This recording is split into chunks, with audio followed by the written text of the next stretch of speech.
बच्चों जैसे कि हम पढ़ रहे थे यमुना छवि, ठीक है, और यमुना छवि में मैंने इस पंक्ति का जो अर्थ था आपको पहले भी बता दिया था, फिर से एक बार बता देती हूँ मैं, ठीक है, फिर आगे चलेंगे इस पद में हम। कबहु होत सतचंद कबहु प्रगटत दुरी भाजत, कभी तो चंद्रमा सैकड़ों रूपों में दिखाई देने लगता है या सैकड़ों प्रतिबिंब चंद्रमा के जल में बन जाते हैं, कभी एक प्रतिबिंब प्रकट हो जाता है पूरी तरह से और फिर कभी वह दूर भाग जाता है क्योंकि हवा से, ठीक है, जब जल में हिलोरें उत्पन्न होती हैं। अगली पंक्ति है इसकी, पवन गवन बस बिंब रूप जल में बहु साजत। देखिए पवन माने वायु के, गवन माने चलने से, बस पवन गवन बस यानी पवन के चलने के, बस माने कारण, बिंब बिंब माने प्रतिबिंब, ठीक है, रूप जल में बहु साजत,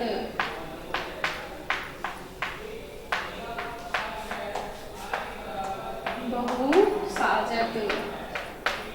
देखिए हवा के चलने के कारण जो चंद्रमा का प्रतिबिंब है वो सैकड़ों रूपों में या बहुत से रूपों में जल में, साजत माने सुशोभित हो रहा है, ठीक है। पवन माने वायु के, गमन माने चलने के, बस माने कारण। जो चंद्रमा का प्रतिबिंब है वो बहुत से रूपों में जल में सुशोभित हो रहा है, ठीक है। अगली पंक्ति देखिए, मनु शशि भरी अनुराग। अब देखिए मनु शशि भरी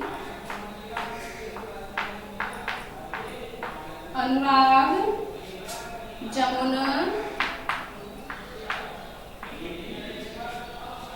जल लोटत डोले। देखिए मानो चंद्रमा प्रेम से भरकर, अनुराग माने प्रेम से, भरी माने भरकर, मनु माने मानो, शशि माने चंद्रमा, मानो चंद्रमा प्रेम से भरकर यमुना के जल में लौटता हुआ डोल रहा है, अर्थात किल्लोले कर रहा है या विभिन्न प्रकार की क्रीड़ाएं, ठीक है। लोटत डोले को हम विभिन्न प्रकार की क्रीड़ाएं भी कह सकते हैं। मानो यमुना के जल में वह विभिन्न प्रकार की क्रीड़ाएं कर रहा है। तो देखिए मानो चंद्रमा प्रेम से भरकर यमुना के जल में विभिन्न क्रीड़ाएं कर रहा है, ठीक है, अथवा लौट रहा है। अब यहाँ एक शब्द आया बच्चों मनु, मनु तो मानो, मान लिया हमने, यहाँ संभावना कर ली, तो यहाँ फिर कौन सा अलंकार हो गया, उत्प्रेक्षा, ठीक है। तो देखिए मैं लिख देती हूँ, उत्प्रेक्षा अलंकार है इस पंक्ति में। कौन सा अलंकार है, उत्प्रेक्षा अलंकार है इस पंक्ति में, क्योंकि मनु शब्द आ गया शुरू में, हमने मान लिया। आगे देखिए, के तरंग की डोर, के माने या तो फिर या अथवा, तरंग रूपी डोर को, ठीक, डोर माने डोरी, नदी के जल में जो तरंगे हैं तो या तो फिर तरंग रूपी डोरी, डोरी को पकड़कर हिंडोरनी, हिंडोरनी करत कलोल।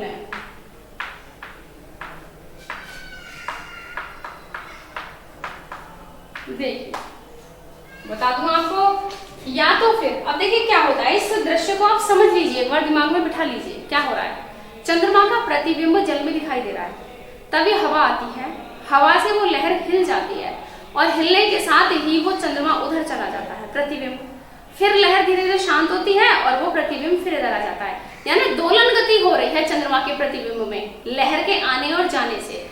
दोलन गति किसमें होती है, हिंडोले में, झूले में, क्योंकि झूला एक बार इधर जाता है और फिर एक बार इधर जाता है, तो वो दोलन गति होने के कारण, तो हिंडोला ऐसे तो जाता है कभी इधर तो कभी इधर, झूला झूलते हैं ना।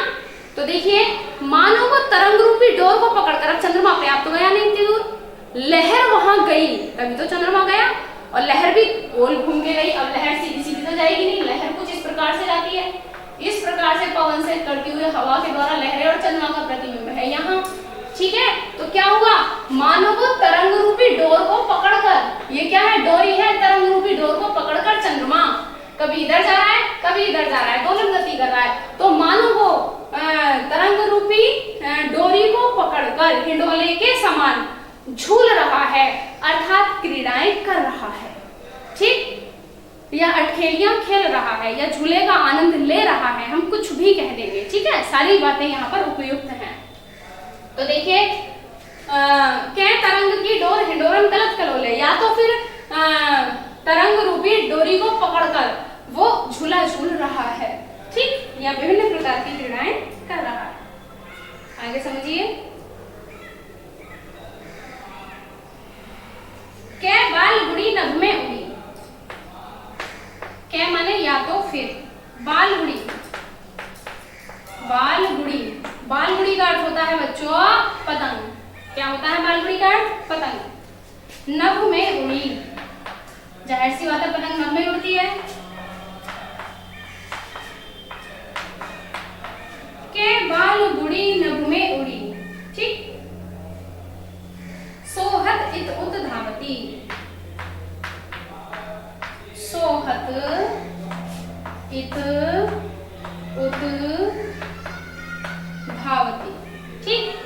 अब या तो हम ऐसे भी कह सकते हैं, अब हम इसको पतंग मान लें और इनको डोरी मान लें, कि मानो बालकों के द्वारा उड़ाई जाती हुई कोई पतंग आकाश में इधर उधर दौड़ रही है, क्योंकि चंद्रमा का प्रतिबिंब कभी इधर आता है, कभी इधर आता है, कभी इधर आता है, कभी पीछे पहुंच जाता है, ठीक है।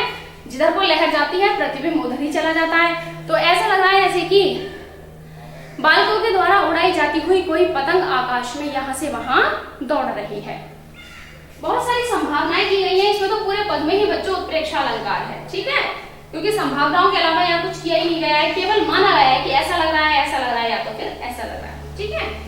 देखें, कै अवगाहत डोलत, कै माने या तो फिर,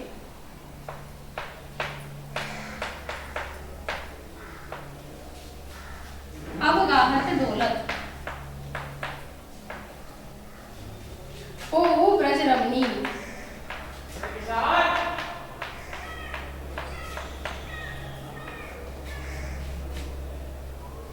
जलगावती,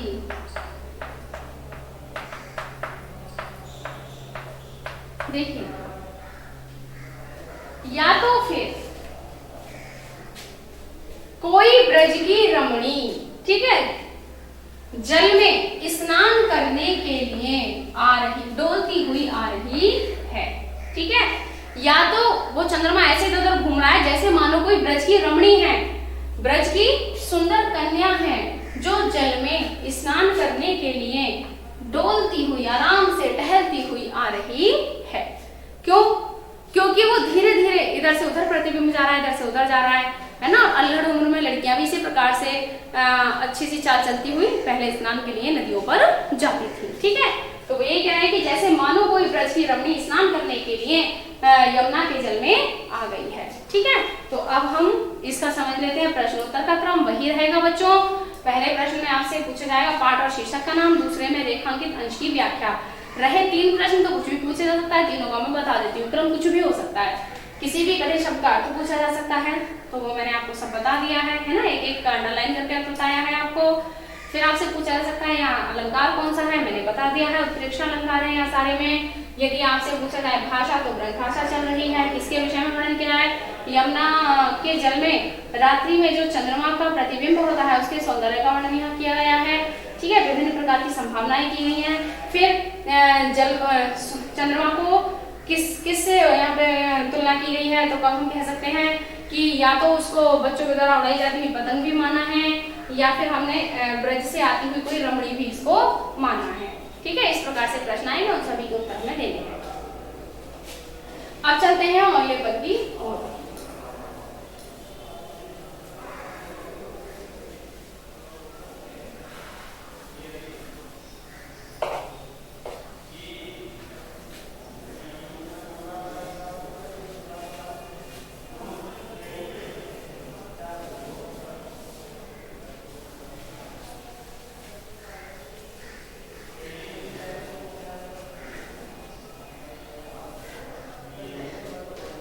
देखिए, इसी में अगला है मनुजुग पक्ष प्रत्यक्ष होठ मिट्टी जा जात जमुन जल, मनु जुग पक्ष,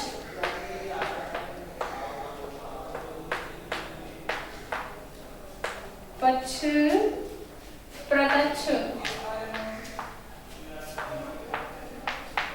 होत मिटी, जात जमुन जल। देखिए, मानो किसी क्षण तो वह प्रत्यक्ष हो जाता है। कौन? चंद्रमा का प्रतिबिंब जल में कभी तो प्रत्यक्ष हो जाता है यानी दिख जाता है, और अगले ही क्षण, ठीक है, पक्ष माने छिप जाता है। तो यानी कि जल में कभी तो वो मिट जाता है और कभी दिखाई देने लगता है। यमुन जल माने यमुना के जल में चंद्रमा का प्रतिबिंब कभी तो यमुना के जल में दिखाई देने लगता है और फिर अगले ही क्षण यमुना के जल में वो कहीं छिप जाता है। ठीक है, तो देखिए आगे, कै तारागण ठगत, कै तारागण ठगत, लुकत प्रकटत, लुकत प्रकटत, शशि अविकल, शशि अविकल।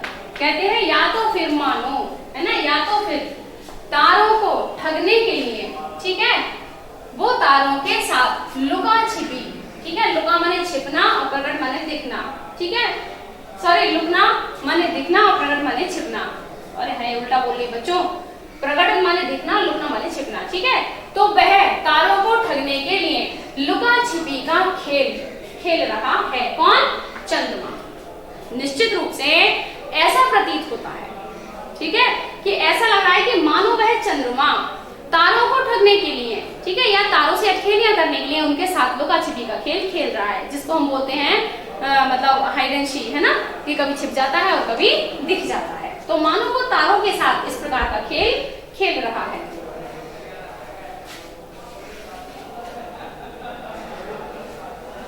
आगे देखिए, के कालिंदी नीर तरंग,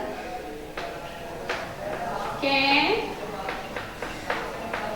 कालिंदी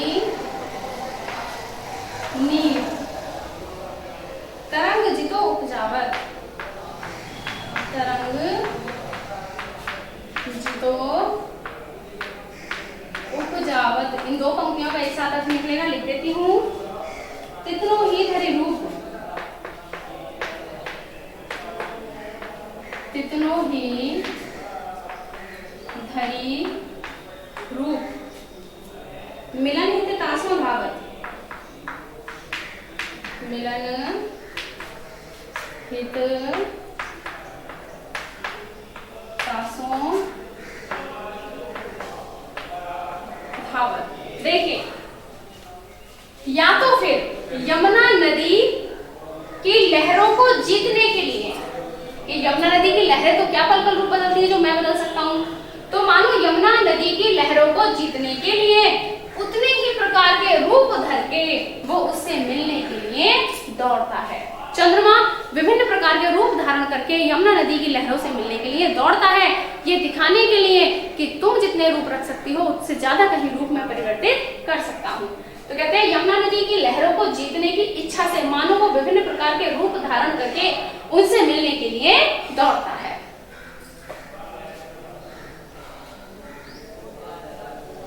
क्या बहुत रजत चकई, या तो फिर क्या माने, या तो फिर रजत चकई, क्या रजत चकई चलत क्या,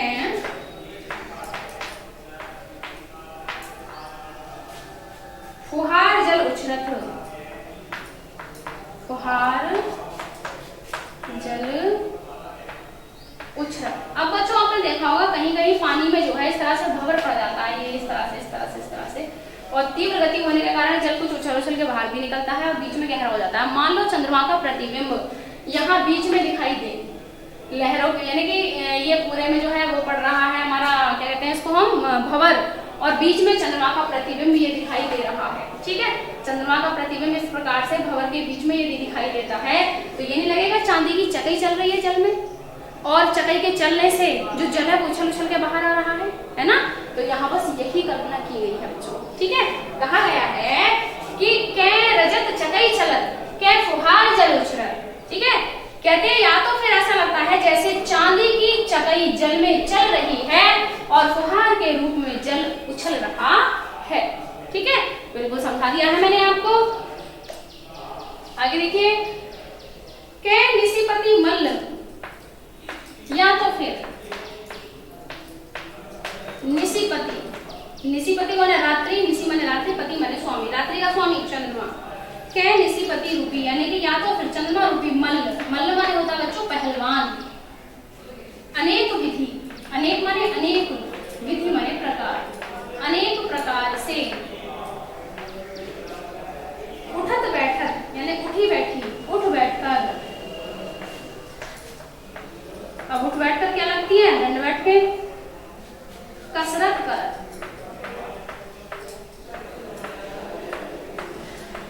देखिए यहाँ भी संभावना है, सब में संभावना है, उत्प्रेक्षण अलंकार है पूरे पद में। तो देखिए, या तो फिर चंद्रमा रूपी मल्ल माने पहलवान अनेक प्रकार से